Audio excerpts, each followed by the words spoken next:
Welcome to Donmar TV News Channel. Yun daw pagbibigay ng bakuna. Parang yun ang konsiderasyon na tumahimik tayo pag sila ay nandun. Hindi totoo yan, Justice Antonio Carpio. You should know better, my goodness. Ano ka ba?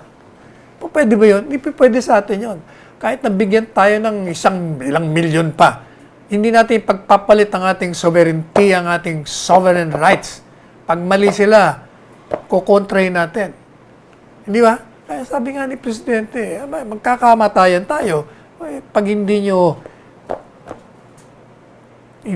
ginalang yung aming kasarinlan. Mabait tayo. We're friends to all. Enemies to none. But don't, sabi nga ni Sarah, don't mess with us. Huwag mo kaming pilitin na kami mag-react. Kung kabaitan lang ang pag-uusapan, naku, ang haba ng pasensya ng Pilipino. Maalalahanin, maunawain, mapagmahal. But, don't test us. Huwag nyo kaming subukan. Kaya, kung maaari lang, yung pong mga 200 yung maritime vessel, kung hindi nyo pa natatanggal, pauwi nyo na muna. At kayo'y nagkakaroon ng lumilikha lamang kayo ng apprehension at alarma. At hindi po kami papayag dyan. Salamat sa bakuna, pero paalisin nyo yung inyong mga vessel. O kaya, itong mga senador natin, huwag nyo nang gamitin itong issue.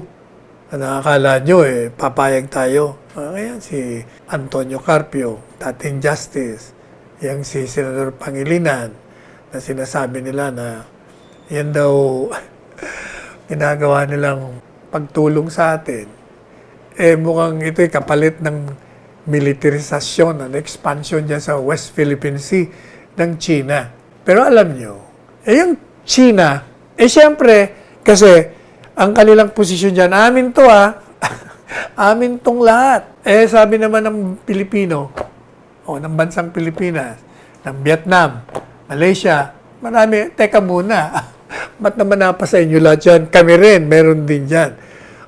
Siyempre, pag ang isang bansa is asserting ownership, siyempre gagawa yan. Gagawa ng mga kalakaran o mga steps, mga pagkakataon, para ipakita nilang sila ang may-ari.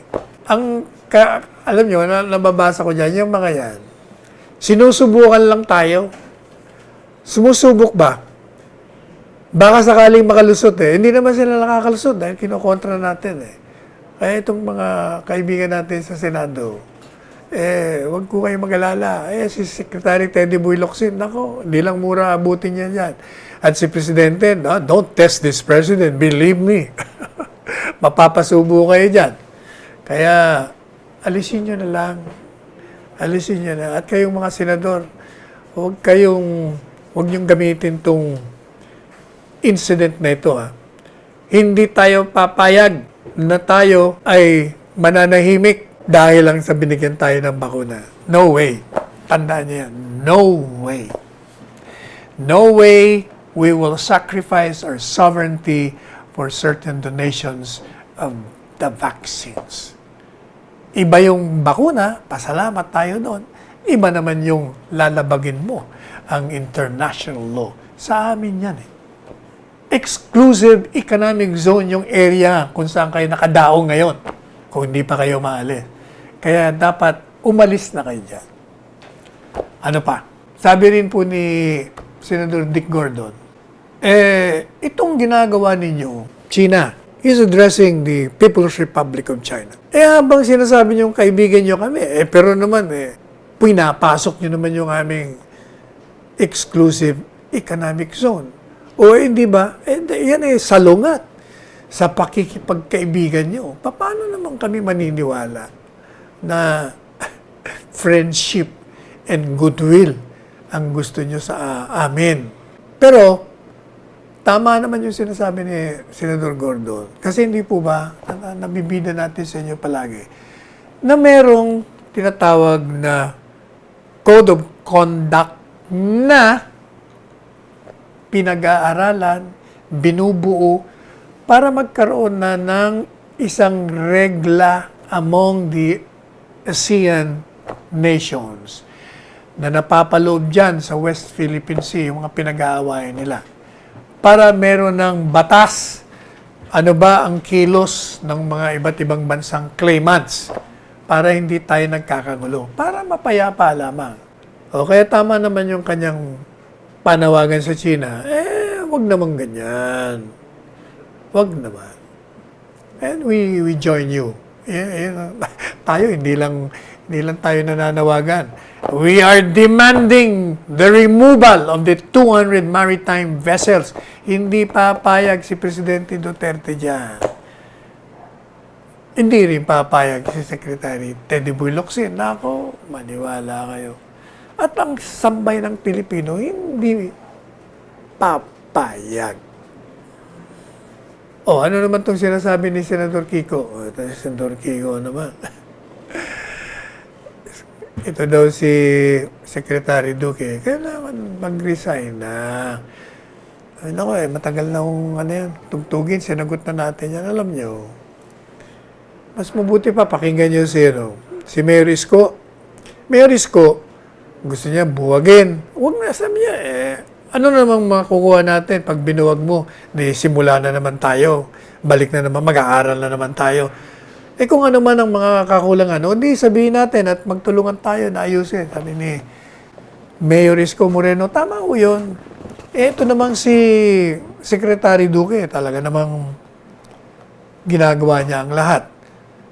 At nalalaman naman natin, hindi of course nawawala yung merong pagkukulang sa isang lugar, isang banda. Pero yan, pag pinaabot mo naman sa kanya, nandun kagad, immediately. Nandun kagad ang aksyon. Tinutugunan naman Kaya, magtulungan na lang tayo. Kung ano man ang sa tingin nyo na solusyon, sa totoo lang marami ang pumupula, marami ang pumupuna sa mga kritiko at mga oposisyon. Pero, kayo ang saksi, meron na ba silang konkretong solusyon na binibigay? Na programa? Wala naman They keep on just criticizing. Ang pinaka-suggestion lang nila, abolish, resign. Hindi naman solusyon yan Kung sa tingin nyo, mali ang programa, di pakita nyo sa amin, ito dapat gawin natin, itong programa. Ito dapat ang rollout. Ito dapat ang center. Magbigay kayo ng konkretong mungkahi. Kaya ikaw, John Nery, isa ka pa. Talaga ito si John Nery, yung kolumnista ng Inquirer. Wala pa tong magandang sinabi. Mukhang yun na ang kanyang sakit. Kailangan talaga bakunahan siya. Bakunahan ng enlightenment. Yun ang kailangan mo. Enlightenment. Vaccine for enlightenment. Kasi ito, lahat na ginawa ni Presidente, mali. Lahat na ginawa ni Presidente, kulang. Lahat na ginawa ni Presidente, hindi dapat. Yan, si Nery po yan. Ang spelling is N-E-R-Y. Baka magalit si Romy Nery sa'yo. Napagkakamalan tuloy siya. Si Romy Nery, yung dating economic manager ng mga nakarang administrasyon. Ang spelling mo noon N-E-R-I. Ito naman si John Nery, na pusakal na pasaway. John Nery, N-E-R-Y. Sabi ni Nery, dapat daw si Presidente na mag-resign. Biro mo yan.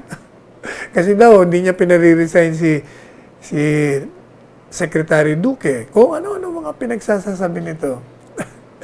Di ba ito rin yung mahiling mga abogado na hindi naman abogado. Mahiling pumasok sa mga isyong legal na wala naman siyang alam. Pero kung magsalita, akala mo ubod ng galing. Jesus Maria Joseph, Johnny be good. You're Johnny be bad. Anyway, yun ang panawagan ninyo. Yun ang tinatawag na politika. Panawagang retorikang pampolitika. Ang sambayanan, kung hindi kayo naniniwala sa survey, o di kayo mismo mag-survey. Kung ayaw nyo maniwala sa PULSE o sa SWS, ng liderato ni Presidente ay tinatanggap ng mas marami sa ating mga kababayan. O, di kayo mag-survey, tinan ko nga.